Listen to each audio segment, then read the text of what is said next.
Танец – это способ выразить мои самые сокровенные чувства. Каждый раз, когда я выхожу на сцену, я чувствую себя самой красивой и самой уверенной. Мне кажется, что все, кто в зале, смотрят на меня с восхищением и радостью.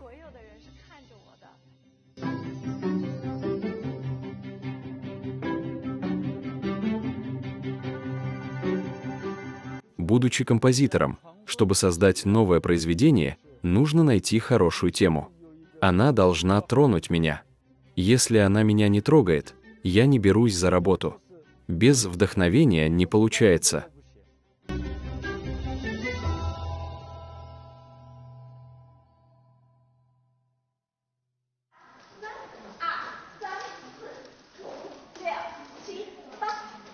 Меня зовут Гульбана Имин, я из города Корла, Уйгурская автономия. Я преподаватель уйгурского танца и антрепренер. Когда я училась в университете, я возвращалась в Корло на летние и зимние каникулы. Я ведь окончила факультет хореографии, поэтому мне нравилось учить танцам, например, детей соседей. Так постепенно я полюбила сферу образования и решила после окончания учебы вернуться и открыть свою школу танцев. Это национальные костюмы, которые обычно надевают на выступления дети и мы. Вот этот наряд – это современный уйгурский танцевальный костюм. А если сверху надеть жилет, то это уже будет более традиционный уйгурский танцевальный костюм. Однажды, совершенно случайно, мой знакомый ханец пригласил меня на китайскую вечеринку. Я вошла и была просто ошеломлена, потому что там было около 200 человек. Все были одеты в уйгурские национальные костюмы и головные уборы, танцевали уйгурские танцы под музыку. Увидев, что я уйгурка и к тому же учитель танцев, они очень тепло меня встретили и попросили: «Гульбана, станцуй для нас». Я не была готова, поэтому сказала: «Включите любую музыку, я станцую экспромт». Я сказала: «Спасибо вам за то, что вы так любите нашу национальную культуру, наши танцы, костюмы, музыку». Я сказала: «Будучи уйгурским учителем танцев, вы заставили меня задуматься». Я сказала: «Я решила, что буду прилагать все усилия, чтобы распространять позитивную энергию нашей культуры и знакомить людей с настоящим, традиционным уйгурским танцем». После этого я решила открыть группы для взрослых. Многие женщины уже в возрасте, но они очень настойчивы.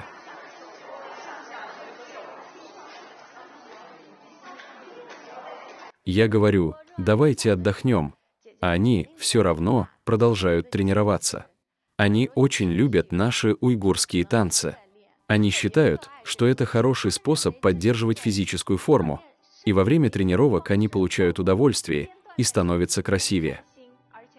Мои ученицы теперь сами преподают, так они распространяют уйгурскую культуру среди ханьцев.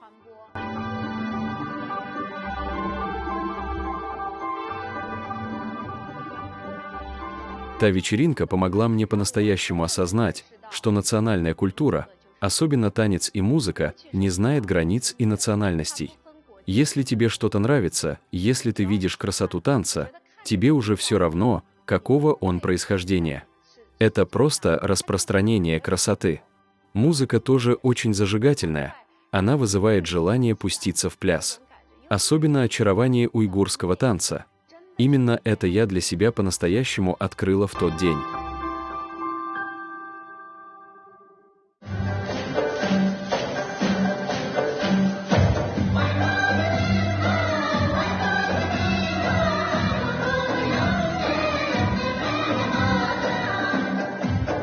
Меня зовут Мамат Аблагени, я актер высшей категории в театрально-танцевальной труппе «Новая Яшма» Хотанского округа.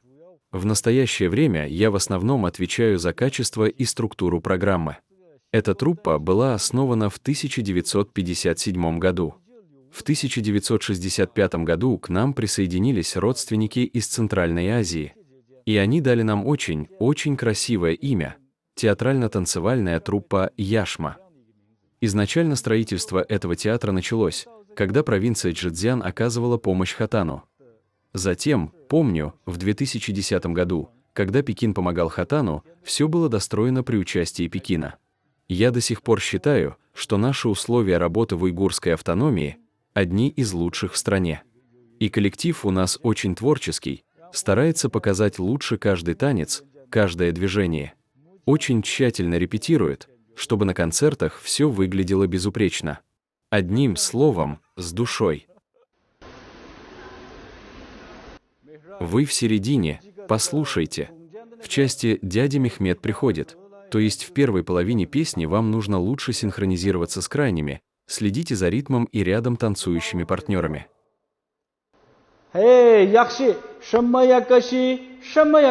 Ты просто сбился с ритма.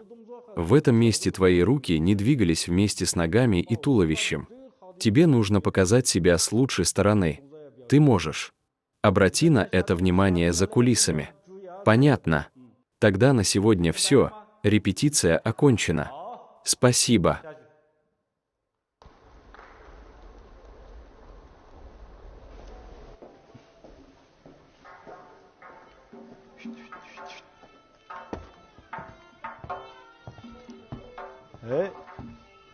Всем привет. Имин Турсун Нияз. Путь от простого крестьянина до певца в профессиональном ансамбле песни и пляски, этот путь для него стал очень, очень запоминающимся. Давайте его поддержим. Все уже пришли. Тогда начинаем.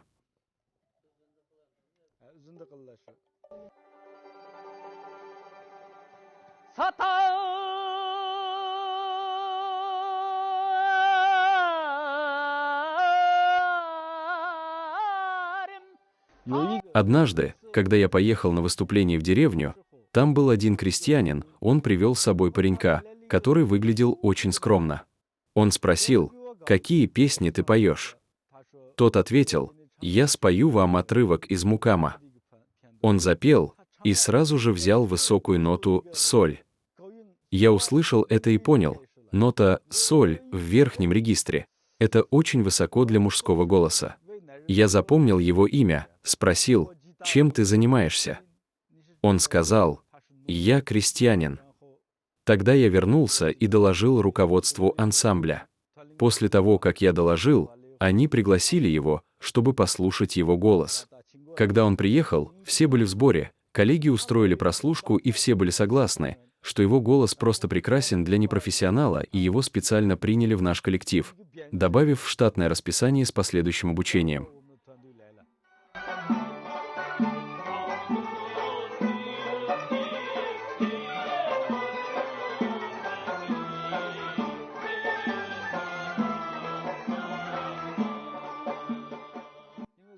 Как композитор, моей первой целью было, конечно, провести масштабный концерт, национальный уйгурский оркестровый концерт. Мы черпаем хорошие темы из народной поэзии и музыки, а также используем такие характерные для хатана вещи, как наш нефрит и шелк-атлас, эту уникальную продукцию. Во-первых, с точки зрения популяризации, во-вторых, с точки зрения нового представления, мы проводим мероприятия с определенной тематикой. Первоначально мы ориентировались на местную публику, но со временем и ростом популярности мы стали выступать по всей уйгурской автономии, а потом и по всему Китаю. Даже за рубежом. Нас везде очень тепло встречают, а наш коллектив стремится порадовать своих зрителей новым репертуаром.